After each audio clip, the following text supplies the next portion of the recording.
Bueno, muchachos, muy buenas noches para todos. ¿Cómo están? Profe, con las Buenas buenas noches, noches. profe, Bien, bien. bien. Noches. Profe, buenas noches, compañeros, buenas noches. Buenas noches, profe. Bueno, muchachos, me Buenas dicen noches, profe. me dicen si se escucha mucho ruido externo, es que ando por aquí, me tocó en un centro comercial hoy dar la clase que me cogió tarde. Pero bueno, vamos a cumplirles como siempre, muchachos. ¿Me escuchan bien? Fuerte y claro. Excelente, profe. Bueno, muchachos, entonces nuevamente buenas noches para todos. Bueno, a petición de varias personas que escribieron en la plataforma, vamos a hacer una nueva clase o a recordar una clase que fue muy importante y que creo que es muy importante cuando evaluamos cada una de las situaciones de trauma en el cuerpo, pues hablamos de cada una de las partes. Una que generó bastante, no digamos controversia, sino preguntas e interés en la clase fue la de trauma torácico prehospitalario, ¿no? ¿Qué podemos hacer ante situaciones y conocer esas ciertas situaciones que se pueden presentar en ese tipo de cosas? Algunas personas no habían visto esta clase, otras personas quizás sí la habían visto, pero pues es importante que volvamos como a retomar esta clase. Entonces recuerden, muchachos, preguntas, dudas, inquietudes, aportes que podamos dar referente a esto, muy importante porque es una muy buena clase y pues ya que varios quisieron que como que habláramos de lo mismo y como llevamos una secuencia referente a lo que hablábamos de aplastamiento, lo que hablábamos de rescate y todo lo que hemos venido hablando de hospitalario, pues me parece muy importante que retomemos esta clase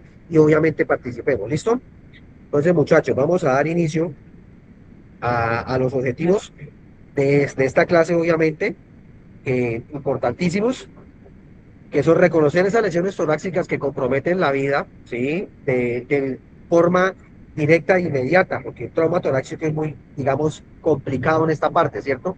Que apliquemos una valoración rápida y sistemática de lo que está pasando en este tipo de cosas, en este tipo de lesiones torácicas como tal, y obviamente pues determinar las prioridades de intervención prehospitalaria según el protocolo que le demos a cada una o que identifiquemos a cada una de este tipo de lesiones que, vuelvo y repito, son situaciones que nos pueden marcar diferencia entre vida o muerte del paciente y sobre todo que nos pueden dar a nosotros criterios para que el traslado a urgencia sea de manera especializada o sea inmediata o que podamos hacer una estabilización siempre oportuna en el sitio para poderle dar, digamos, un alargue de vida a ese paciente. Entonces, importantísimo esta parte, muchachos, que entendamos esos objetivos de hoy, porque, vuelvo y repito, el trauma torácico es una de las causales principales, como cualquier lesión importante en el cuerpo cerebral, pero la parte respiratoria y el trauma torácico marca diferencia entre atención inicial y valoración inicial del paciente. Bueno, cuando hablamos de por qué es crítico el trauma torácico, obviamente hablamos de que esa parte crítica a directa, es porque estamos hablando de que es los pulmones, el corazón y la parte pericárdica, porque recordemos que en la parte central del pecho obviamente está alojado el corazón, ¿cierto? Y ese corazón como tal eh, impacta directamente la acción cardíaca por la lesión como tal del trauma como tal. No sé si me hago explicar, muchachos. Hay una lesión torácica fuerte y esa lesión torácica comprime también, aparte del pulmón, también comprime la parte cardíaca. Entonces tenemos una doble valoración referente a la visualización prehospitalaria que nosotros vamos a tener de este paciente. Porque una cosa es que el paciente tenga una lesión torácica respiratoria y le identifiquemos a la auscultación del paciente por la respiración del paciente. Y otra cosa diferente es que aparte de la lesión torácica que el paciente tenga, también la caja torácica o la parte media del cuerpo esté comprometida en este tipo de situaciones. Entonces también comprometemos la parte cardíaca en ciertas circunstancias, en ciertas acciones.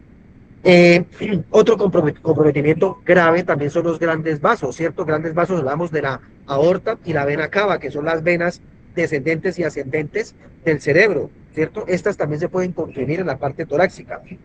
La tráquea, la parte traqueal y los bronquios de la parte pulmonar, obviamente también son situaciones que se van a comprometer en este tipo de cosas. El impacto fisiológico, pues obviamente el compromiso eh, triple simultáneo quiere decir que se compromete la ventilación, del paciente, la parte respiratoria, la oxigenación, la saturación de oxígeno del paciente y la circulación sanguínea del paciente. Entonces, es un impacto grave, grande, en muchas situaciones que va a comprometer directamente la vida del paciente y el colapso hemodinámico es muy rápido, muchachos.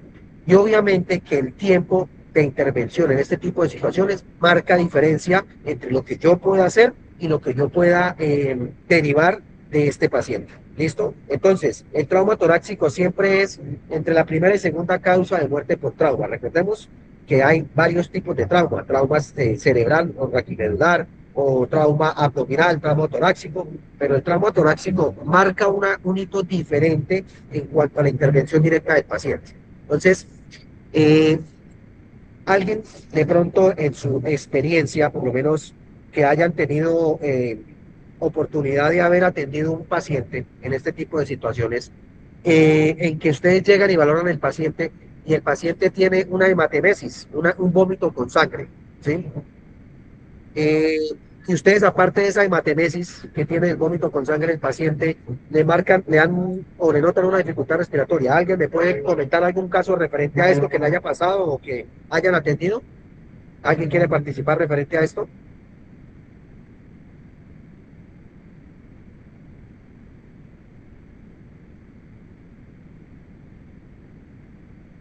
Bueno, listo. Muchachos, vean, caso particular. Eh, en una atención directa de un paciente, en un caso tal que yo estuve, que tuve la oportunidad de llegar a atender en una ocasión en ambulancia, encontramos un caso para mí muy particular. Primero, el accidente fue un accidente de tránsito de frente contra un vehículo, un bus, una buseta. El impacto fue frontal, o sea, intervino la parte cerebral o la parte craneal. La persona accidentada llevaba casco, pero no lo llevaba abrochado, entonces el casco salió en el impacto. Pues sería trauma craneal o trauma cráneo. Tenía trauma torácico porque era muy evidente el golpe en el pecho por la parte de la parte del trauma penetrante, es decir, que tenía un trauma no abierto, sino aplastante, tenía afectación de la parte de la red costal, y aparte del trauma torácico, por debajo del carro tuvo una incrustación de una parte metálica del bus, trauma abdominal abierto. Entonces teníamos tres compromisos directos de ese tipo de situaciones. Caso particular en este tipo de accidente de trauma cerrado de tórax, no me marcaba una dificultad respiratoria fuerte en el paciente, a pesar del trauma que tenía, era una paciente femenina. Nosotros nos inclinamos mucho por la parte abdominal, de parte penetrante abdominal, ¿cierto? Porque vimos que la paciente presentaba buena respiración, saturación de oxígeno estaba sobre el 94% y no estaba presentando, a pesar de que tenía hematemesis, estaba vomitando sangre por el mismo trauma penetrante, no presentaba una dificultad respiratoria tan marcada. Y es ahí donde nosotros nos confiamos como atención hospitalaria y no evidenciamos o no pensamos un poco más allá de lo que pueda llegar a suceder con ese trauma de esa paciente. ¿Qué pasó con esa paciente? Que nos enfocamos obviamente en el trauma penetrante porque nos tocaba extraer la paciente de por debajo del carro y obviamente estábamos buscando la forma de extraerla sin hacer una extracción de la parte metálica que estaba incrustada en el cuerpo, a ver cómo podíamos soltarla. Y quizás nos enfocamos en esa parte y la parte respiratoria no lo queríamos dejar a un lado, sino estamos tratando de controlar la hemorragia y la paciente nos hizo un paro respiratorio agudo en el momento. Entonces, al punto al que yo quiero llegar en este tipo de apreciación que les estoy contando a ustedes es que no podemos descuidar, a pesar de que la clínica del paciente esté marcada a la estabilización, no nos podemos descuidar en esa parte central porque esa dificultad o ese shock respiratorio o esa parte de dificultad respiratoria puede ser en segundos y nos puede deteriorar el paciente muy rápidamente. Entonces, en la cinemática del trauma torácico, como ustedes nos ven acá, hay dos tipos de trauma torácico, ¿cierto? El trauma cerrado, que generalmente es por caídas, ¿cierto? Accidente de tránsito, caídas, golpes con alta energía, puede ser un golpe con un objeto contundente o puede ser un golpe con una puerta cualquier tipo de situación de golpes en la parte torácica, o como lo hablábamos en la clase pasada, por aplastamientos, ¿cierto? Entonces, este tipo de situaciones en trauma cerrado de tórax marca diferencias en la apreciación que nosotros podamos tener de este tipo de situaciones. ¿Claros? Y está el trauma penetrante, que obviamente es por heridas por arma blanca, por arma de fuego, por objetos cortopulsantes o por fragmentos de algún tipo de explosión. Entonces, tenemos este tipo diferente de situación que nos da como esa apreciación, trauma penetrante o trauma abierto o trauma cerrado, pero en el trauma cerrado también podemos tener esa parte o esa pérdida de continuidad ósea que es evidente al momento de tener el aplastamiento de la reja torácica como tal. ¿Listo? Preguntas, dudas, inquietudes, muchachos, aportes. ¿Alguien quiere preguntar algo, decir algo?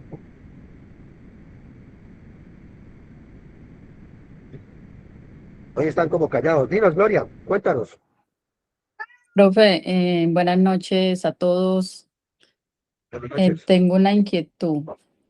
Cuando un paciente tiene un trauma, digamos, intercostal en la parte, eh, ¿cómo se dice? Pues en la parte de atrás, pues como en la espalda, ¿cierto? Y el Sí. paciente no Caja presenta, el paciente no, pues se ve normal, conversón, dinámico, orientado, consciente, y el trauma es bastante pronunciado. Eso se debe aquí. Te entiendo, la pregunta es, el paciente tiene un golpe, trauma en la parte reja torácica trasera, la parte posterior de la espalda, y el paciente está alerta, consciente, orientado, o que se le complica, o cuáles fueron los síntomas del paciente. Pues el paciente al momento, él solamente presentaba, digamos mucho dolor, pues un dolor agudo, ¿cierto? Y tenía pues movimientos normales, solamente nos dimos cuenta cuando lo descubrimos, cuando le levantamos pues con la camisa porque no había como sangrado ni nada evidente. Y, y ¿cómo es? Y el paciente no refería a dificultad respiratoria, ni nada, o sea, es como si no le hubiese pasado nada, digámoslo así, ¿sí? Era Pero pues era como muy evidente el trauma, lo que sí, demasiado evidente. Inclusive cuando lo llevamos al hospital tenía 4 costillas fracturadas, porque se golpeó contra una bueno, punta, contra una raíz de un árbol, impactó contra la raíz y entonces pues me generó como esa inquietud y yo pues era un paciente, digamos, en una condición un poquito complicada, ¿cierto? Que era para que estuviera con una sintomatología bastante evidente, pero no. Entonces no sé si era por la adrenalina que tenía pues como en ese momento del impacto o qué, porque igual cuando lo monitoreé estaba saturando 65, ya estaba casi en una hipoxia bastante moderada. bueno, Gloria, hay pacientes que tienen un umbral del dolor muy alto, ¿no? Pacientes que se sorprende uno por la clínica con la que uno encuentra y el umbral del dolor de esos pacientes son muy alto. O la dificultad en el momento respiratoria no estaba tan marcada y obviamente si le estás contando que tiene una saturación ya casi de 60, ese paciente estaba a punto de un paro respiratorio agudo, crónico, por ese tipo de situaciones. La adrenalina juega un papel muy importante en este tipo de situaciones o la respuesta del paciente ante este tipo de situaciones también juega, digamos que un papel bastante importante en esto. Hay pacientes que sorprenden, por eso les hacía yo a ustedes como la aclaración que no hay que fresquearnos tanto en ese tipo de situaciones porque en cualquier momento puede pasar. Y obviamente la valoración que yo le doy a ese paciente, ustedes levantaron la camisa y se dieron cuenta del golpe que el paciente tenía, pues es muy marcado. Diferencia de la parte torácica frontal a la parte torácica trasera. La escápula, digamos que la parte de las escápulas marcan una diferencia en protección en el pulmón y la parte trasera, a menos que se lesione la columna, pues obviamente digamos que el golpe no se va a definir tanto afectando la parte pulmonar, aunque sí puede derivar un trauma torácico cuando hay un derrame pleural. Yo creo que fue lo que le pasó al paciente suyo, pudo tener un derrame pleural que empezó en declive, es decir, el paciente empezó a presentar dificultad posterior al trauma, que creería yo que más bien fue por ese lado, porque digamos que por la clínica que tú me cuentas, el paciente más bien empezó a deteriorarse poco a poco, fue por eso, posiblemente un derrame pleural o un neumotórax, que neumotórax a tensión, que ahorita vamos a ver qué es eso, que pudo haberle causado el deterioro progresivo al paciente. Juan, buenas noches. Hola, profe, buenas noches a todos. Profe, respecto al casito que acaba de comentar la compañera, nosotros tuvimos un caso similar. Es como la contradicción de las cosas, ¿sí o qué? Porque mira, nosotros Sí, fuimos a atender un paciente, un accidente de tránsito, donde el paciente se quejaba mucho del dolor en la zona, en la costilla izquierda superior, ¿sí? En la costilla izquierda y tenía mucha dificultad respiratoria. Y también el paciente refería pues como tal, bueno, mareos y bueno, que bueno, eso es otra cosa. Pero en sí el paciente se refería mucho dolor en la costilla y mucha dificultad respiratoria. Nosotros obviamente le pusimos oxígeno y pues a la escultación, a la palpación pues como tal de la costilla, digamos que sentimos crépitos, ¿sí? En la zona costillar. Nosotros asumimos de que tenía una fractura en esa costilla.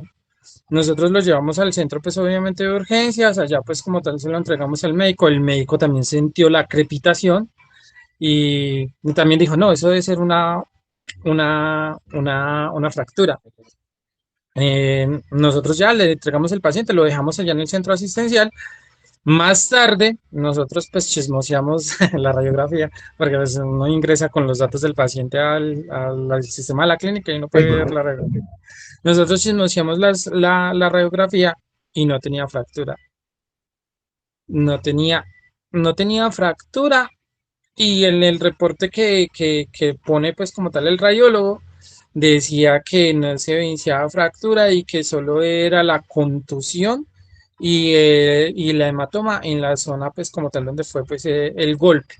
Entonces pues respecto a lo que decía la compañerita es como a veces la contradicción, ¿cierto? Muchas veces nosotros por ejemplo en este caso jurábamos que ese paciente tenía fractura, ¿cierto? Y pues como te digo no la tenía y en el caso de la compañerita, pues no sé si tenía la fractura o no, pero el paciente de ella estaba súper bien, pues como tal, hemodinámicamente. En el caso nuestro, no, donde se supone que debía haber una fractura y no la había. a veces esos pacientes, Juan, también es el mismo dolor, el mismo dolor les da una clínica. Hay algo que quería, porque vamos a hacer la parte en este caso del Juan que ustedes escuchaban, el crépito. Hay un ruido pulmonar post-trauma que se llama gorgoreo traumático, que se genera por el mismo aplastamiento o el mismo movimiento de la pleura, entre la pleura y las capas de los bronquios, y eso genera un gorgoreo que se asume como una lesión, pero que en la radiografía no se manifiesta, y eso digamos que es pasajero. Entonces, por eso es importante descartarlo con la imagen diagnóstica como tal. Pero entonces nosotros siempre vamos a actuar ante la crítica, no ante la crítica, sino ante la clínica del paciente, siempre con el pensamiento crítico de que puede tener algo grave. Pero sí, esos casos pasan y muy seguido, bueno. George, buenas noches. Buenas noches, profe, buenas noches a todos. Pero aún más contradictorio lo que pasó en el centro comercial con una chica. Una señorita estaba por allá trepada limpiando como especie de unos juegos, una estatura de ella de más o menos 1,58 y algo más. Y ella se cayó, o sea, fue a pisar la banquita donde tenía y se fue. Ella pensó que ya había pisado y se fue. Bueno, allá vinieron el área protegida, la revisaron y dijeron que no tenía fractura. Y ella se fue para su casa y al otro día empezó a sentir el dolor mucho más fuerte y se fue al médico y sí tenía fractura de 3 costillas. Pero en su momento no lo manifestó, sino que era el dolor de 1 a 10. Ella decía que era más o menos entre 3, 4. Pero pues por protocolo se fue para su casa. Entonces más contradictorio aún, cuando al otro día se fue, resulta que le hicieron una radiografía y sí tenía 3 costillas fracturadas. Entonces, profe, ahí cómo uno valora mediante el dolor, mediante digamos, Sí. el O rostro de que se le sea, tendrá. George, nosotros tenemos siempre, como decía ahorita, tener un pensamiento crítico clínico. Y ante la atención prehospitalaria, nosotros, por lo que hablamos siempre de la cinemática del trauma, ya que íbamos precisamente a hablar de eso, siempre nosotros vamos a valorar, obviamente, pensando en cómo pudo haber ocurrido el accidente, cómo pudo haber pasado la situación y en lo que vemos nosotros del paciente, el dolor, la palpación, con los pasos de la valoración como tal. Entonces, visualmente vemos bueno, antes de continuar, me confirman si todos me están escuchando bien. Es que creo que algunos compañeros me están escuchando por interferencia, pero no sé si es mi internet o el internet de ustedes. Yo lo Afirma, escucho profe, afirma. perfecto. Uy, que pillaron comiendo. Listo, bueno. Entonces, muchachos, les decía, estos pasos de la valoración como tal, lo que yo voy a valorar en el paciente, la inspección visual, siempre la inspección visual es lo que yo observo, que puedo observar hematomas, puedo observar hundimientos, puedo observar que la ventilación del paciente no sea paralela, sino que un pulmón, una parte pulmonar sí se expanda y la otra no. La auscultación del paciente, siempre el fonendoscopio puesto en el pulmón, si escucho ruidos, si no escucho ruidos, si los ruidos escucho como crépitos, como cuando usted arruga un papel, o si los ruidos son con silbidos, o si cuando escucho murmullos, muchos ruidos puedo auscultar en el paciente. Y la comparación simétrica, lo que les decía a ustedes ahorita, si esa comparación me puede dar un valor diferente en cuanto a movimiento y en cuanto a expansión de ese tipo de situaciones. Esto es muy importante hacerlo, George, y para responder a la pregunta, George, nosotros como atención hospitalaria siempre hemos de tener el pensamiento crítico de que puede haber estado pasando algo hasta que no lo descartemos después. Siempre el paciente, cuando hay un trauma torácico, debe ser llevado a urgencias ese paciente y debe en urgencias descartar que haya tenido algún tipo de lesión. Nosotros lo hacemos de esa manera y allá en urgencias descartan. Ya, digamos, no que nosotros le demos la mano, sino que el problema ya para ellos es valorar si el paciente sí o no tiene algún tipo de situación de este tipo de cosas. Entonces, esos son como los pasos de valoración que yo puedo tener.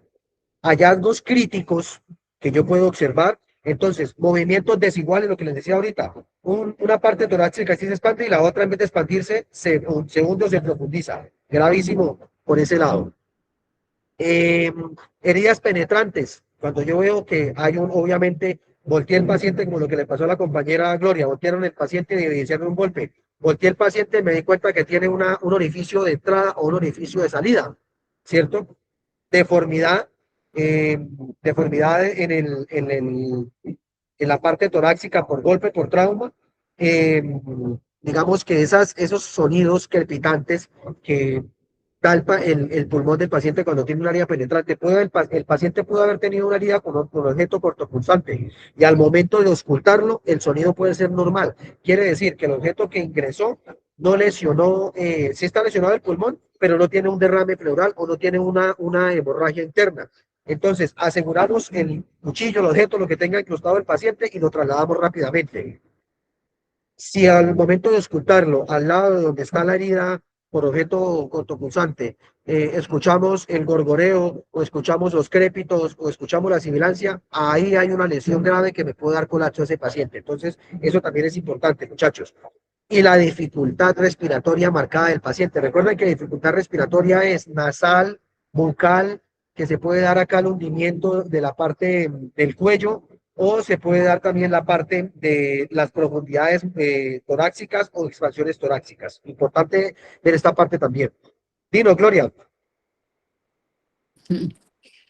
Profe, yo tuve una experiencia así con una herida por arma blanca con un paciente eh, en una finca, en una riña. Entonces nos llamaron y fuimos pues como a la atención. Y el paciente estaba normal, o sea, inclusive él se acercó normal caminando pues a la ambulancia, ¿cierto? Y me dijo, es que sentí un Ajá. pinchazo en mi espalda, sentí un pinchazo y estoy sangrando, pero no sé si fue que me apuñalaron o qué me pasó. Entonces empecé a revisarlo, que obviamente pues tenía una herida punzante a nivel de la parte intercostal debajo de la escápula, en la espalda. y él estaba normal. Entonces apenas le hice como la revisión de la herida, que le hice como tratar pues como de punzarla un poco, de moverla, ¿sí? Como para mirar la profundidad. Eso empezó a salir sangre como loco, porque hasta el momento no había sangrado. Haga de cuenta como cuando uno se hace una pequeña laceración, así, solo la pintica y ya. Y cuando la revisé de una salió. Entonces, el paciente, Estaba haciendo epistasis. ajá, el paciente todo el tiempo estuvo pues como normal durante parte del traslado. Ya después se me empezó a desaturar y se me empezó a complicar en el camino. Y el sangrado era impresionante, pero el corte era muy pequeño, pero era profundo porque tuvo un compromiso a nivel de pulmón. Y Claro, entonces es curioso, entonces uno a veces dice, pues los pacientes como que no entran como en ese estado de shock o de pánico, ¿cierto?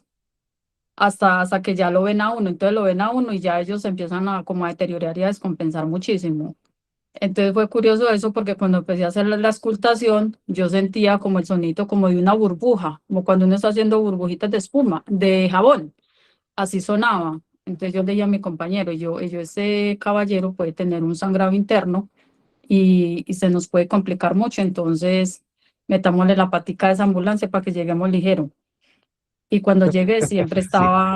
siempre estaba bastante saturadito y la cardíaca la tenía bastante elevada, estaba a punto de Impo- complicárseme como más. Importante, importante, Gloria, en ese caso, la suplencia de oxígeno, ¿no? El oxígeno ahí va a marcar una diferencia muy grande para ese paciente. Ah, no, Esa total, total. le va a ayudar mucho. Inmediatamente le Sí, coloqué oxígeno. claro que sí, muy bien. Esa es nuestra actuar hospitalario. Eso es lo que podemos hacer. Y en el caso que cuenta Gloria, lo más probable es que ese paciente estaba haciendo hemostasis al momento de la función de hemostasis, y al tener movimiento, así lo hayas hecho tú, el paciente se haya movido, hubo un desprendimiento o un enrotamiento, como llamamos nosotros en la parte pulmonar, y empezó a sangrar. Y los sangrados a veces son casi incontrolables. Presión en la zona como tal, presión, pero el sangrado también puede irse interno por la pleura. Ahí es algo muy bizarro para ese tipo de cosas. Es, como dice Gloria, tratar de llegar lo más rápido posible al centro asistencial, pero muy bien el manejo por parte de ustedes. Muchachos, la ausencia de ruidos respiratorios siempre va a ser una emergencia, por eso siempre ausculten el paciente. Hagan esa auscultación del paciente, que eso va a marcar diferencia. Cuéntanos, Juancho. Profe, una preguntita ahí, qué pena. Eh, digamos que tengo una herida en la zona pulmonar, ¿cierto? En el pulmón. Sí. ¿En qué momento, digamos que es una herida sangrante? ¿En qué momento o cómo identifico yo si esa herida le hago presión directa para evitar el sangrado o si pongo válvula para lo del... Ay, se me olvidó la palabra. Bueno, si pongo la válvula en vez de la presión directa. No sé si me entiendes. Sí, para aliviar presión de un neumotórax. De un neumotórax, perdón. Eso, de un hemotoras. Bueno, siempre los signos de sangramiento o de exsanguinantes en las lesiones torácicas, eh, cuando, vuelven a lo que le acabo de pasar a Gloria, si la herida no está sangrando, déjenla quieta, no la muevan. Si el sangrado es como una especie de válvula, de gorgoreo por goteo, es decir, que sale una gotica, no que sea un sangrado arterial, sino que sea un sangrado como de burbuja, como un burbujeo, no le hagan presión porque está saliendo aire. ¿Sí? Pero si el sangrado es abundante, siempre hacemos presión. Si estamos capacitados para poner la válvula de alivio en caso de un neumotórax como tal, la podemos colocar. Si no, no lo hagamos, simplemente presión directa, porque la inserción de la válvula, digamos que tiene un cierto nivel de complejidad y podemos, en vez de hacer un bien, podemos hacer un mal porque podemos lesionar la pleura. Entonces, en ese tipo de situaciones, Juan, no sé ustedes si están, digamos, si están capacitados para hacerlo, la pueden colocar, pero si no, es mejor siempre la presión. Pero, por ejemplo, profe, como cuando, por ejemplo, se pone eh, la bolsita de la solución salina y se deja un orificio para que ese aire pueda salir y no se obstruya esa salida de aire. Sí, a esos ya son los casos de movilización basal que llamamos. Sí, eso sí se puede hacer, obviamente, como para tratar de proteger y cubrir y que salga, que haga ese, lo que yo les decía a ustedes, no taparla, sino dejar que que ese gorgoreo de aire y sangre salga. Eso es importante tenerlo muy en cuenta, muchachos, al momento de la lesión penetrante como tal. La pregunta que hacía Juan ahorita. Eso sí lo podemos hacer, Juan. Yo pensé que me hablabas de la válvula para aliviar tensión de un Sí, la neumotórax que tú como dices tal. es la Se que se, coloca, la que se introduce directamente para que salga, sí, no, yo me refería era a la otra, la que uno pone para que salga pues como tal ese aire y al mismo tiempo pues como tal evitar ahí sí, que el claro. paciente. No, eso sí, no hay ningún inconveniente. Igual, digamos, la única razón para la cual no colocaría sería si el sangrado es muy profuso, si el sangrado es demasiado fuerte. De resto sí se puede colocar. Gracias, profe. Listo. Muchachos, neumotoras, atención. ¿Qué es un neumotoras, atención? Esa dificultad respiratoria progresiva y severa del paciente. El paciente tuvo un golpe frontal muy fuerte, ¿cierto? Es evidente por la parte del hematoma como tal.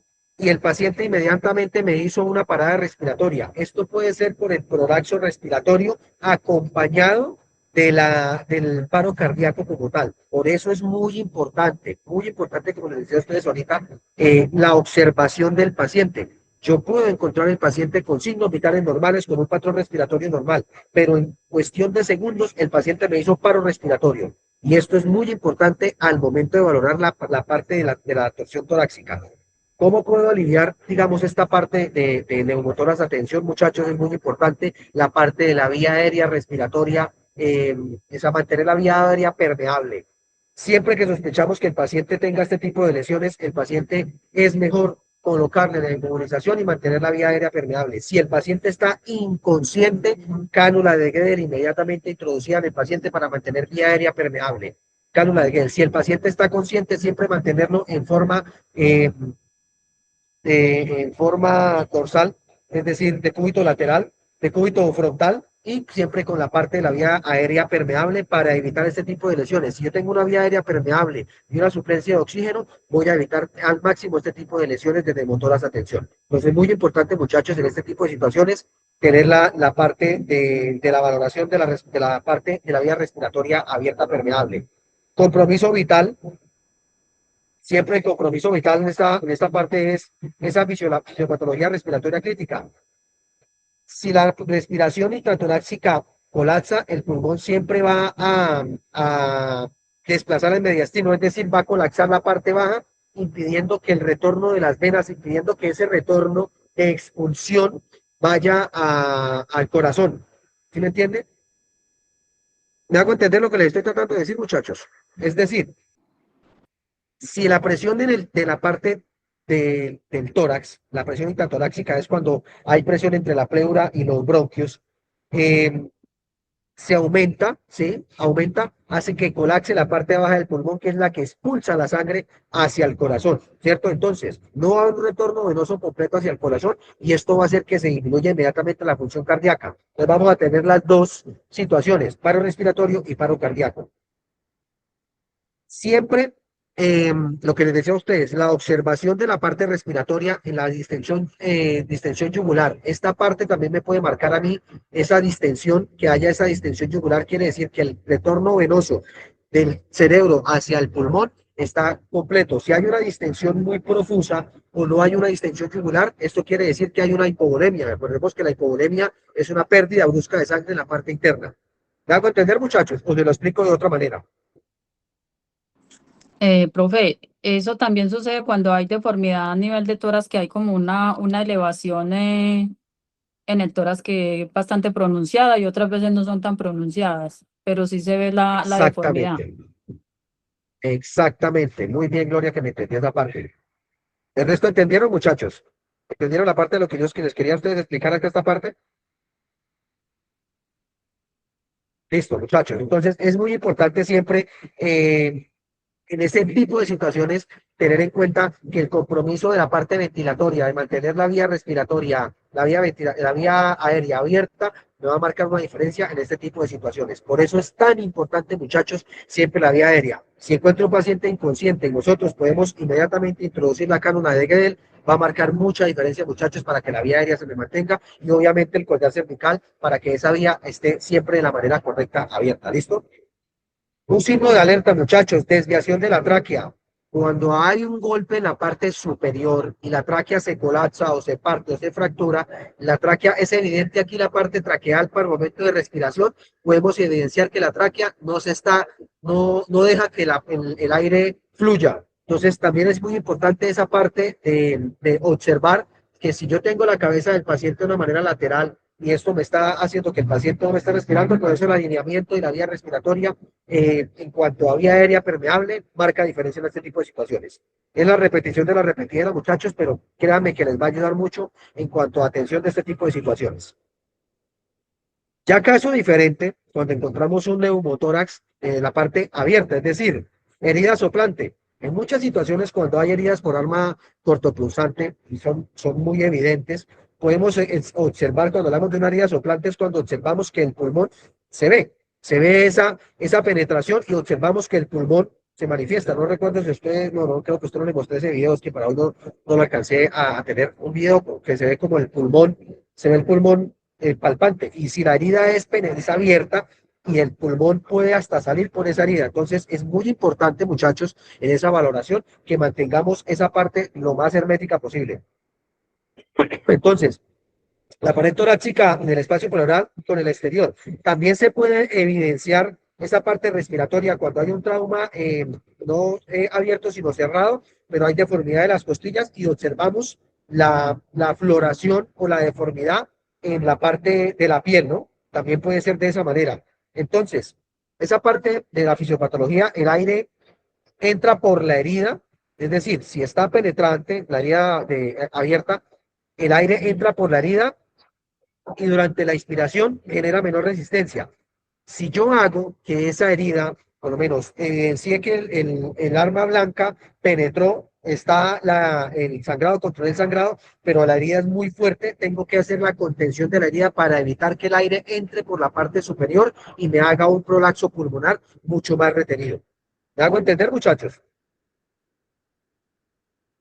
En la parte, digamos que no va a ser muy común en una situación en la que el motor abierto, digamos, se vea, pero sí hay situaciones en las que por el golpe, por el trauma, se abra el pecho y yo observe el pulmón. Ojo, no estamos hablando que en todas las ocasiones va a sangrar, ¿no? En muchas ocasiones vamos a ver el pulmón ahí que se está expandiendo y contrayendo, pero no hay un sangrado. Entonces ahí es muy importante la contención, muchachos, esa contención o esa barrera que yo le voy a poner a ese pecho para evitar que el pulmón se me lesione externamente y que haya una contaminación. ¿Claros con eso?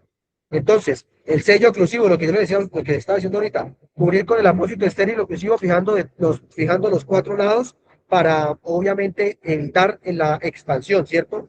Siempre monitorear signos vitales del paciente. En el motor de atención de este tipo de situaciones me va a marcar diferencia respiratoria en el paciente. Siempre tengo que estar observando saturación de oxígeno, patrón respiratorio y algún colapso que tenga el paciente en ese tipo de situaciones. El traslado de este paciente debe ser inmediato, con protocolos de manejo de oxígeno, ojalá con máscara de no reinhalación, a más de un flujo de 15 litros por minuto o de más de 10 litros por minuto, perdón, para que el paciente me tome bocanadas de oxígeno fuerte y siempre ese paciente como traslado de urgencia vital.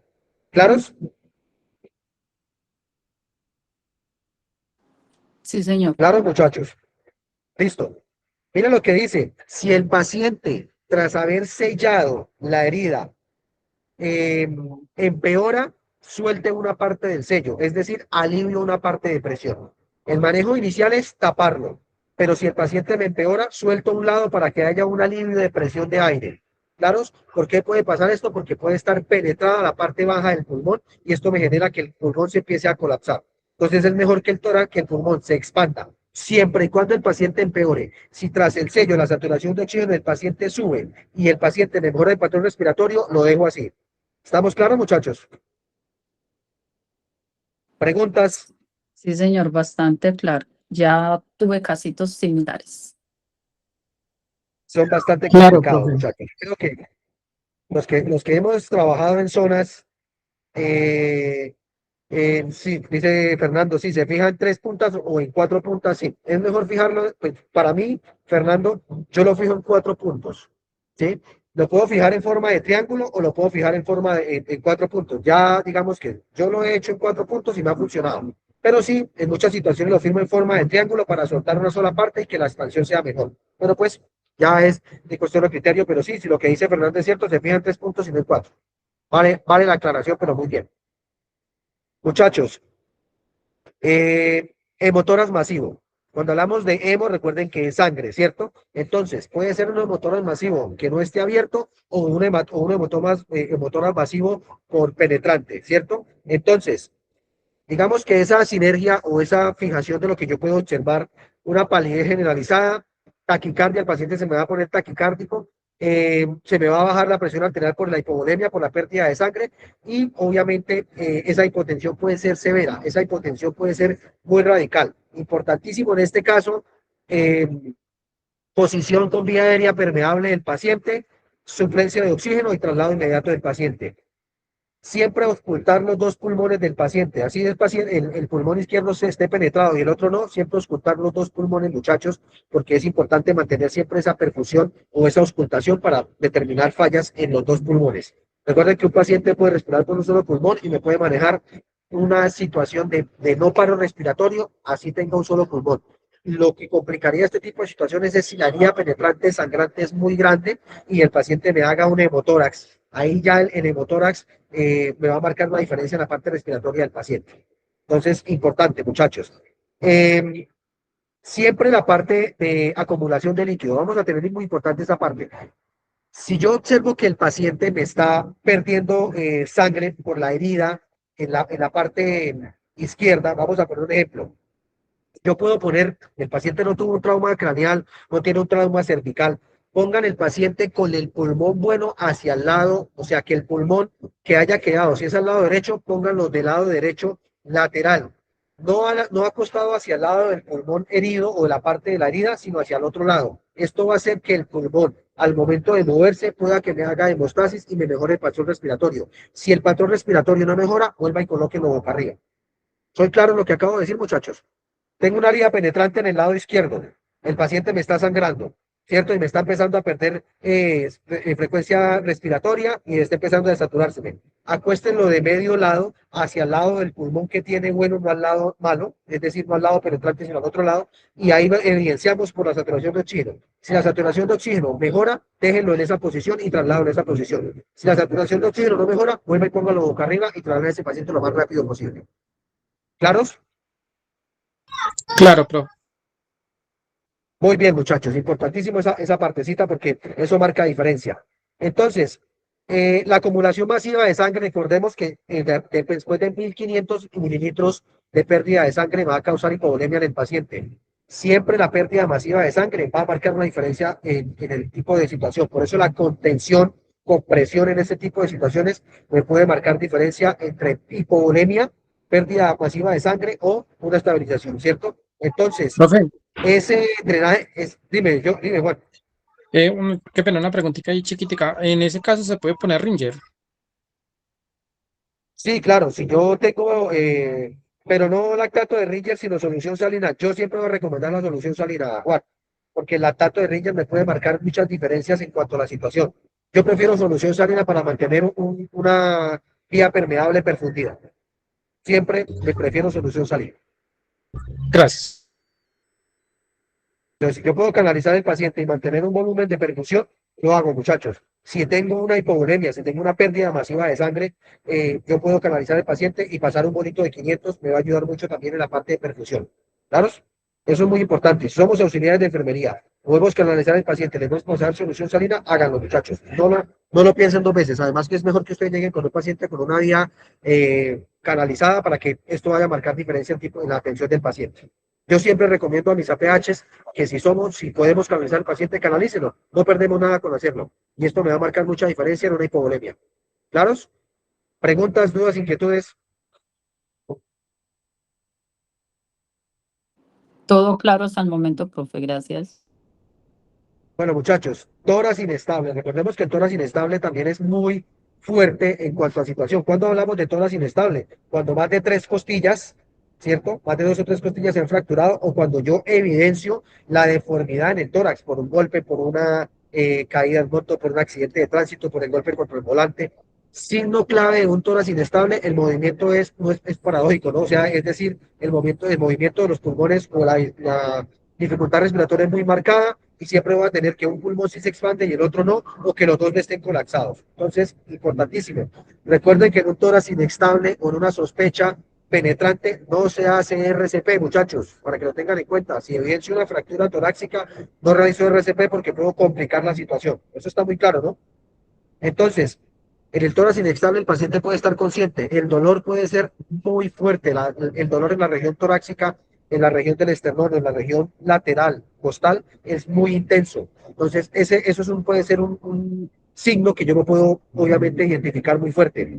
La fisiopatología, obviamente, siempre el daño directo me va a dar edema, ¿no? Me va a dar que haya un edema o una inflamación y la hemorragia alveolar o la hemorragia en la parte interna del pulmón siempre va a ser muy marcada. Si el tórax está abierto o es un tórax inestable con herida abierta, aún más fuerte va a ser este tipo de situaciones. Importantísimo lo que hablamos de la parte interior, la inmovilización y siempre estar pendiente de los signos vitales. La evolución siempre va a ser que la hipoxia va a ser progresiva, es decir, siempre va a tener un deterioro cognitivo por la alteración del intercambio gaseoso. No va a haber una correcta respiración de ese paciente. El traslado siempre tiene que ser de urgencia vital y la monitorización de este paciente es continua, es decir, un tórax inestable no se reanima, un tórax inestable se traslada de una manera rápida, un tórax inestable, así el paciente me mantenga una saturación previa del 90%, siempre la suplencia de oxígeno va a ser necesaria y el traslado en el paciente con vía aérea permeable de traslado inmediato. Si el paciente está consciente, mantenerlo siempre en posición de cúbito dorsal, o boca arriba, con vía aérea permeable, cuello inmovilizado y traslado inmediato. No hay más que hacer en este tipo de situaciones, muchachos. Si lo puedo canalizar y suplirle líquidos, lo hacemos. Cuéntanos, Mao. Profe, buenas noches. Bueno, eh, tenemos un paciente con herida cortopunzante de pecho, veno, con sangrado. ¿Cómo lo canalizamos? Si tenemos que hacer torniquete en el brazo para canalizar, para que las venas pues se noten y podamos ¿Ah? canalizar, ¿cómo lo debemos hacer? Y si tenemos una Bueno, no, no herida, le, no le entendí la o pregunta, sea, Mao. tenemos un paciente XY, ¿Sí? tiene perforado un pulmón, bueno, está botando sangre, Sí, necesitamos canalizarlo. sí. ¿Cómo lo vamos a canalizar ahí? Ya, perdón Bueno, mi lo primero que ignorancia, hay pero que hacer, nunca me ha tocado. Estoy sí. divagando, que puede pasar, ¿no? Claro, Mao. Bueno, lo importante, obviamente la destreza en la canalización es muy importante, pero primero, si tengo un paciente con una herida penetrante, lo primero que tengo que hacer es controlar la hemorragia y obviamente mantener vía permeable abierta. O sea, la prioridad en este caso siempre va a ser la vía aérea permeable y la ventilación del paciente. Cuando hablamos de canalizar el paciente, si yo tengo la oportunidad de canalizarlo para prevenir la hipovolemia o para ayudar a la hipovolemia, es muy importante. La canalización se haría de la misma manera normal. Si lo voy a hacer en movimiento, lo único que yo tengo que tener en cuenta, yo siempre recomiendo para la canalización en movimiento es que pongan el brazo del paciente en medio de sus piernas estirado y traten de coger una vía periférica alta. Alta. ¿Por qué alta? Porque si yo voy a tratar de canalizar la mano del paciente en movimiento, ese movimiento no me va a dejar. Si yo tengo el brazo del paciente de una manera inmóvil, entonces nunca voy a recomendar canalizar una vía periférica alta por el riesgo de colapso de la esta. Pero cuando estamos hablando del riesgo de colapso del catéter, pero si estamos hablando de un tipo de emergencia para movimiento del paciente en cuanto a evitar este movimiento al movimiento del brazo, siempre voy a recomendar una vía periférica alta. ¿Claro? Obviamente voy a poner el torniquete Mao y pues la destreza que tenga que canalizar si lo voy a canalizar en movimiento, si lo voy a canalizar en el sitio y el paciente está estable, pues obviamente voy a colocar una vía periférica en parte baja. Esa es como, no sé si te puede responder la pregunta, Mao. Sí, profe. Gracias. Listo. Bueno, muchachos, taponamiento cardíaco. Cuando hablamos de un taponamiento cardíaco es cuando ese trauma cerrado de tórax que acaba de tener el paciente me afecta también la parte cardíaca, como les decía a ustedes. En la auscultación me puedo dar cuenta y en el paro cardíaco me puedo dar cuenta. Vuelvo y hago la aclaración de la parte anterior.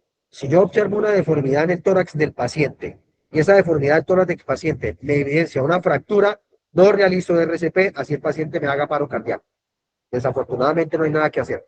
Si yo evidencio que ese paciente no tiene una deformidad torácica o no hay un trauma, no hay este tipo de situaciones y el paciente me hace paro cardíaco, sí realizo el RCP como tal. Entonces, ese taponamiento cardíaco, muchachos, esa sospecha clínica, obviamente va a estar marcada en la saturación de oxígeno, en la frecuencia cardíaca del paciente y en la evidencia clínica de la parte respiratoria del paciente. ¿Sí? Entonces, acumulación de sangre en el saco pericárdico que impide el llenado ventricular. Auscultar el paciente en la parte cardíaca y me va a identificar si los ruidos cardíacos están normales, el latido cardíaco normal o ese movimiento del corazón, yo no puedo escuchar, ¿no? Yo escucho el paciente y escucho solo un pum, yo escucho el pum pum, hay un taponamiento cardíaco. ¿Estamos? Entonces, el deterioro circulatorio va a ser muy rápido, muchachos, en ese tipo de situaciones. ¿Qué puedo hacer? RCP si el paciente me presenta paro cardíaco. Si no, suplencia de oxígeno, vía aérea permeable y traslado urgente al centro asistencial más cercano. La urgencia, tiene un manejo hospitalario urgente, la presión arterial siempre va a tender a bajar, los ruidos cardíacos siempre van a ser no progresivos, puede haber pum pum, un ruido cardíaco normal o la latido cardíaco normal, o puede haber un ruido auricular y no ventricular, ¿cierto? La distensión de las venas yugulares se van a empezar a distendir y esto me puede dar una evidencia de un taponamiento cardíaco. ¿Por qué les hago la aclaración en este tipo de cosas, muchachos? Porque esto me va a marcar diferencia entre la rapidez con la cual yo voy a llevar a este paciente a un centro asistencial, ¿no? Esto me puede marcar diferencia y por eso es importante que cuando les hablo del taponamiento cardíaco, es ese tipo de situaciones que se me pueden presentar en el momento de la valoración del paciente y que me van a tener esa sospecha de traslado. Requiere un manejo hospitalario lo más urgente posible, o sea, que voy a darle prioridad al traslado del paciente y quizás no a otro tipo de situaciones que yo pueda controlar durante el traslado. ¿Estamos claros en la pregunta, muchachos? En la aclaración. Sí, señor. Listo, muchachos. Muy bien. Afirma, profe. Profe, sí, muy Bueno, bien, muchachos, entonces. excelente. Aquí estoy pendiente de todo. Listo, en serio, muchas gracias. Muchachos, manejo prehospitalario integral. Siempre la vía aérea va a marcar una diferencia en este tipo de situaciones. Por eso siempre les digo a ustedes, vía aérea permeable, paciente más estable. Vía aérea no permeable, paciente completamente inestable. Eso es muy importante, muchachos, y por eso el protocolo XABCD del trauma dice control de hemorragias y vía aérea como primera medida. Si yo controlo hemorragias y mantengo una vía aérea permeable, el resto de situaciones que me vaya a presentar el paciente me pueden marcar una diferencia disminuida en cuanto a complicaciones. Entonces, la oxigenación, siempre que tenga un trauma torácico, muchachos, la ayuda con el oxígeno es importante. Así el paciente me esté saturando por arriba del 90%, pero yo tengo un paciente con trauma torácico, suplencia de oxígeno. Recuerden que la sospecha clínica siempre va a marcar deterioro progresivo en el paciente, o puede ser un deterioro de un paciente estable, que en 3 minutos es un paciente inestable respiratoriamente hablando.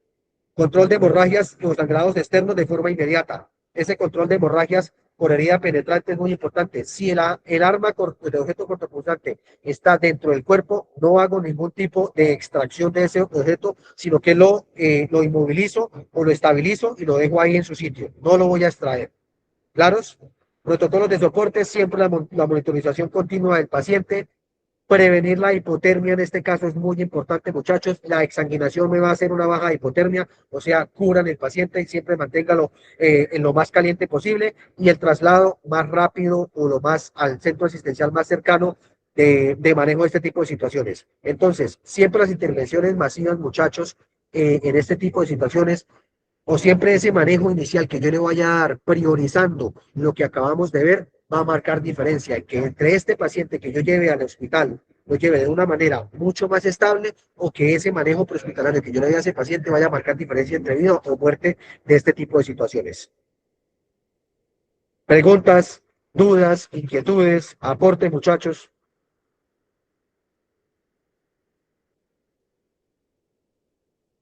Bueno, muchachos, entonces, digamos que para cerrar este tipo de situaciones o intervención que quería profundizar mucho más aparte ustedes de esta parte respiratoria y quizá lo hicimos un poco más agresivo, pero esa era la intención que ustedes entendieran como ese manejo drástico de este tipo de situaciones que se nos pueden presentar. Con la compañera Gloria, que ya se le presentaron varios casos que son importantes, que no son de tomarlos a la ligera, sino de darle la importancia que tiene que ver. Regla de oro, muchachos. Trauma y dificultad respiratoria es igual a sospecha de lesión torácica crítica. No le demos tiempo a que el paciente nos vaya a dar un deterioro.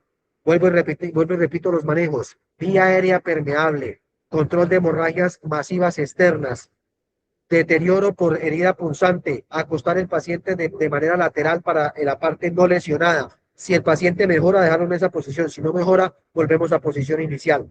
Manejo de oxigenoterapia al paciente, así el paciente tenga su saturación por arriba del 90%. Esto es prevención, más no gasto innecesario de oxígeno. Ténganlo muy en cuenta, muchachos. Siempre esa identificación temprana de las lesiones torácicas se mantiene en un margen diferente entre recuperación o posible muerte del paciente durante el traslado. Monitorización constante, pendientes de la parte respiratoria, pendientes de la saturación de oxígeno y pendiente de la presión arterial del paciente, muchachos. No es más lo que quería adicionarles a este tipo de situaciones del trauma torácico, muchachos. De verdad que espero que hayan entendido esta explicación, digamos, un poco más concreta y llevada al punto crítico, pero que me parece muy importante que la tengamos muy en cuenta en la atención hospitalaria. Yo sé que no va a ser muy común este tipo de situaciones críticas, pero siempre, muchachos, tengamos esa sospecha de lo que nos pueda llegar a suceder adicionalmente o de la sospecha de lo que nos puede pasar a agravarnos, y no nos relajemos en este tipo de situaciones, porque las lesiones torácicas, muchachos, penetrantes o de trauma cerrado de tórax me pueden marcar una diferencia en un deterioro del paciente muy grave. Entonces, muchachos, esta fue la clase del día de hoy. De verdad que me alegra mucho que hayan participado, que hayan estado pendientes, muchachos. Recuerden que las diapositivas quedan siempre en la plataforma y que pues la clase queda grabada para cualquier tipo de situación que ustedes requieran de ayuda didáctica. Muchachos, muchas gracias por la participación en la clase. Nos vemos el martes con una nueva clase y el próximo jueves con la siguiente. Profe, Muchas gracias, buenísima profe. Una clase, feliz noche gracias. para Profe, todos. muchas gracias, compañeros. Dios los Gracias, bendiga. profe. Feliz Cuídense noche mucho. para todos. Muchas gracias, profe, compañeros. Buenas noches. Gracias, profe. Feliz noche para todos. Gracias, profe. Feliz noche.